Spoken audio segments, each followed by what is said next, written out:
Winks are back, and they jump virtually as one. Blackheart Bart edging to the early lead, and a very moderate tempo being set in the early stages. Winks up there second, about a length and a quarter away, and he or she, as predicted, back at the tail end of the field. And there's certainly no fireworks in the early part. It looks like a track gallop through past the 1600. And Blackheart Bart trying to control it here from Brad Rawiller. The question will be, when will he wind it up? Probably from the time they get over the hill, he'll get going. He leads by a length and a half. Second on the outside, Winks. Bowman's quite happy just to be idling along there, about 2 lengths off Blackheart Bart, and he or she almost a length at the back of the field. So the leader is staying pretty well away from the rails, and he canters up towards the top of the hill at the 1200 metres at a really leisurely tempo. So Blackheart Bart by 2.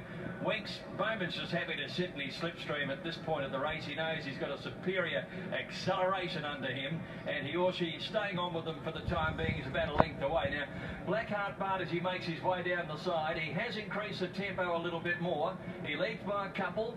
Maybe a little bit more than a couple to Winks, but Bowman sitting pretty confidently on the Great Bear, and he or she about a length and a half to 2 further back. So gradually he is starting to wind the pace up on Blackheart Bart. He leads by 2, but comfortably Winks goes with him, and he or she now just starting to be niggled at to try and stay with them as they come to the 600. Bowman sitting supremely confident on the favourite as he idles up on the outside. Blackheart Bart by about a half to Winks on the outside. Now, is she going to be given a race or not? They swing wide, the pair of them, and they've left he or she behind, but around the turn, Blackheart Bart straightened up about a half in front of Winks. Now Bowman's just asking her to go, and she sidles up at the 200 metres. Blackheart Bart trying to really go with her, but Winks now with about 150 to go, drew a neck in front. Blackheart Bart won't go away, but Winks is too good, far too good.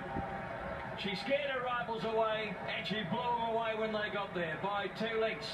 Second to Blackheart Bart, he or she third. There's the unbroken dozen at 8. Yep, 12 in a row. It's just about what we expected, isn't it? There were no surprises in the race. It's about the way we thought the race would be run. It's certainly the trifecta.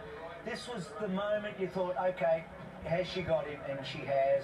He tried to kick, he couldn't. He's a 3-time Group 1 winner, but she's a champion and he's a very good horse.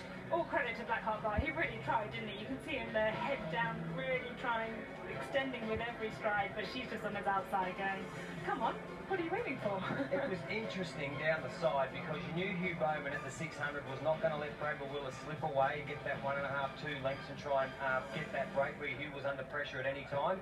It was a working track gallop right at Blackheart Bart's girth. What was interesting for me was Blackheart Bart said, hang on a minute, what are you doing outside me at the 500, the 400? He wanted to lay out onto her and really make have a little bit of a bumping duel and make it tough for her. She said, hey big boy, get back in your box. I'm the queen of the turf. And when Hugh was able to give her one left hand, that's the first time that was brilliant. She just responded like a champion. That she is, Sammy Harlan, is with you.